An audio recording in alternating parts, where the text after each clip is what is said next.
On va se rendre à Champigny-sur-Marne pour retrouver sur place notre journaliste Marie Aubazac. Marie, une manifestation, donc derrière vous, on voit avec quelques policiers à l'appel de syndicats après l'attaque du commissariat de Champigny. Avec quelles revendications, quels sont les mots d'ordre aujourd'hui ? Eh bien, vous le voyez peut-être écrit sur la banderole qu'ils ont affichée sur les murs de leur commissariat.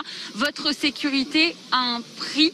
En attendant, nous voulons plus de protection et plus de reconnaissance. Voilà ce que demandent aujourd'hui ces policiers du commissariat de Champigny qui sont tous sortis, qui se sont tous rassemblés devant les locaux pour dire qu'ils ne pouvaient plus aujourd'hui faire leur travail sereinement, qu'ils ne se sentaient pas respectés dans l'exercice de leurs fonctions. Symboliquement, vous voyez aussi peut-être cette affiche d'une cible qu'ils ont épinglée tout à l'heure sur la devanture de ce commissariat. Un commissariat qui, vous le savez, a été pris pour cible samedi soir par une quarantaine d'individus à tir de mortier d'artifice. Ils étaient également équipés de barres de fer et ce n'est pas la première fois que ce type d'attaque survient. Ici, au mois d'avril dernier déjà, la même chose s'était produite. Plusieurs individus avaient tiré des mortiers sur cet établissement en 2018. Ce sont une trentaine d'individus qui avaient lancé des projectiles sur la façade de ce commissariat. Et donc aujourd'hui, ces policiers, ils demandent plus de reconnaissance. Ils dénoncent aussi un sentiment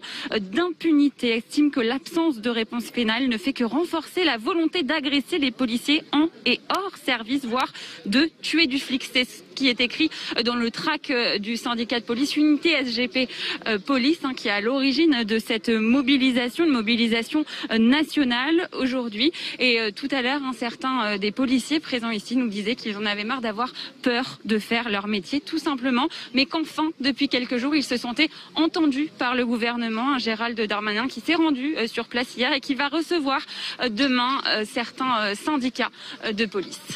Merci beaucoup Marie Aubazac, vous êtes avec Sacha Robin et cette image très forte d'un policier qui tient une cible et puis ces cibles d'ailleurs qui sont épinglées aussi sur les fenêtres de ce commissariat qui a été, comme vous le savez, attaqué. Les policiers qui manifestent et qui demandent protection et reconnaissance. Voilà la situation à Champigny-sur-Marne mais également à Lyon où il y a une mobilisation, manifestation avec les mêmes revendications et mots d'ordre, plus de protection, de reconnaissance, d'autorité également.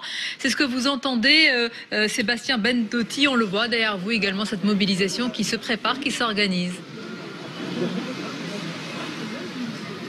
Oui, effectivement, les policiers sont en train de sortir de ce commissariat du 3e et 6e arrondissement, à la fois en soutien évidemment à ces policiers d'Herblay et de Champigny-sur-Marne, mais aussi pour rappeler leurs multiples revendications qui portent à la fois pour les policiers de nuit, qui demandent tout simplement un doublement de leur prime, une vraie reconnaissance de leur travail de nuit. Il y a des policiers qui demandent simplement des effectifs suffisants. La nuit, les équipages sont parfois composés que de 2 hommes au lieu de 3. Ils demandent des moyens adaptés à leur travail. Et évidemment, tous ces policiers de jour qui constatent chaque jour au quotidien les difficultés pour effectuer leur travail, cette violence auquel ils font face, ce manque d'effectifs qui est criant sur Lyon, sur le Rhône, le département du Rhône. Tous les syndicats de police ont estimé à peu près à 200 policiers qui manquent à l'appel pour finalement faire leur travail correctement. Et ces rassemblements de policiers, ils se multiplient maintenant depuis des semaines. Il y a ces policiers de nuit, ces nuiteux qui se sont rassemblés plusieurs fois en août, en septembre pour faire part de ces revendications. Tous ces syndicats de policiers maintenant attendent beaucoup de ce rendez-vous avec Gérald Darmanin demain.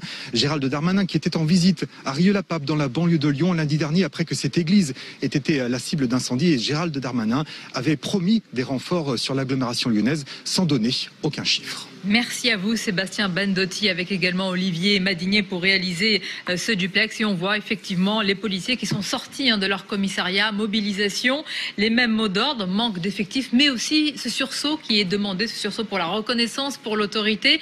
On va voir les mêmes images peut-être similaires si on se déplace en France dans le sud à Marseille, dans la cité phocéenne. Là encore les policiers devant leur commissariat pour protester. Ils attendent beaucoup de la rencontre avec Gérald Darmanin, avec aussi le président de la République. La réalité, on va la dans ces quartiers. 90 milliards de police. Messieurs, on va la demander à un policier, notamment de Champigny, qui est au micro de Marie Aubazac. Je vous rappelle qu'à Champigny, notamment, il y a cette mobilisation, d'ailleurs qui est nationale, avec des policiers qui sortent de leur commissariat pour protester. Ils demandent des moyens, de la protection, de la reconnaissance de l'autorité.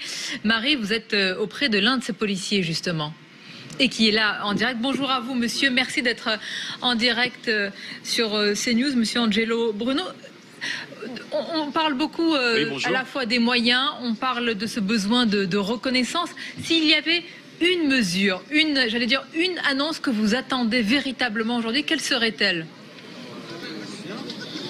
Alors aujourd'hui, si on attend une vraie mesure forte, c'est les sanctions en adéquation avec notre métier, des sanctions fortes. C'est-à-dire qu'aujourd'hui, on estime, on veut en tout cas, que quand on attaque un policier républicain, il y a des sanctions à la hauteur, des sanctions fortes et sévères. On parlait auparavant, monsieur Bruno, de la peur du gendarme. Ça, c'est un mythe. Pour vous, ça n'existe plus, ça n'a même plus lieu d'être, la peur du gendarme. C'est pas un mythe, hein. On a toujours cette crainte du policier quand même, hein. On arrive quand même à faire notre métier quand on nous laisse le faire, hein, quand on n'a pas des consignes autres sur le terrain. Ce qui est, comment dirais-je, embêtant, c'est les suites données par la justice bien souvent. Bien souvent, quand vous êtes aujourd'hui policier, que vous êtes agressé, ce ne sont pas des circonstances aggravantes, bien au contraire. Nous, ce qu'on veut, c'est que ça soit vraiment pris en compte, que quand on agresse un policier, on ait des sanctions qui soient à la hauteur de notre fonction. Voilà, tout simplement. Bien sûr, vous parlez justement de ces consignes que vous pouvez parfois avoir sur le terrain. Quelles sont-elles ? On était en train d'en débattre en disant, est-ce que parfois il y a des consignes à tout simplement se retenir, ne pas faire usage de son arme, même si vous êtes dans une situation extrêmement délicate, ou est-ce que c'est, davantage une pression morale aujourd'hui qui pèse sur les policiers ? Oui, c'est effectivement une pression morale, bien souvent de la hiérarchie, qui donne des consignes pour préserver lors des manifestations les manifestants, qui donne des consignes pour potentiellement ne pas aller dans certaines cités, et l'utilisation de l'arme, effectivement, c'est important de le souligner. Si lors de cette attaque de Champigny, nos collègues auraient pu très bien utiliser leur arme. La problématique, c'est qu'on est mis à mal partout, tout le temps, très rarement soutenu par notre hiérarchie, et qu'on en hésite aujourd'hui à savoir si on a encore cette possibilité d'utiliser notre arme ou pas, alors que la loi ne l'autorise. Et d'ailleurs, on voit derrière vous, Angelo Bruno, une image forte. On voit cette cible que vous brandissez, que vos collègues brandissent. Est-ce que vous vous sentez une cible aujourd'hui dans la société ? Oui, tout à fait. Aujourd'hui, on est la cible de tout. On est la cible de chaque intervention qui se passe mal, chaque mécontentement d'un politique qui va nous dénoncer. On est la cible au quotidien, dans notre fonction, et j'irai même plus loin. Aujourd'hui, on est la cible quand on rentre chez nous. On est suivi, on est la cible quotidienne de ces malfrats et de ces voyous.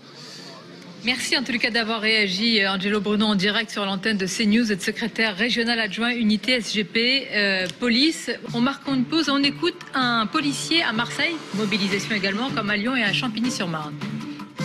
Clairement, il y a une escalade de la violence. Clairement. En fait, le sentiment d'insécurité, il a changé de camp. En fait, c'est plutôt les policiers qui commencent à avoir peur des truands et pas le contraire.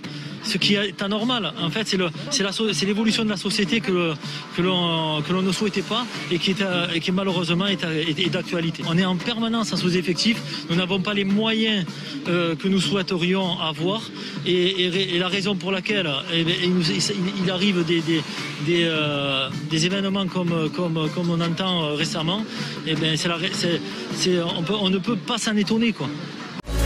Retrouvez toute notre actualité sur videopolice.com, la chaîne YouTube d'Unité SGP Police.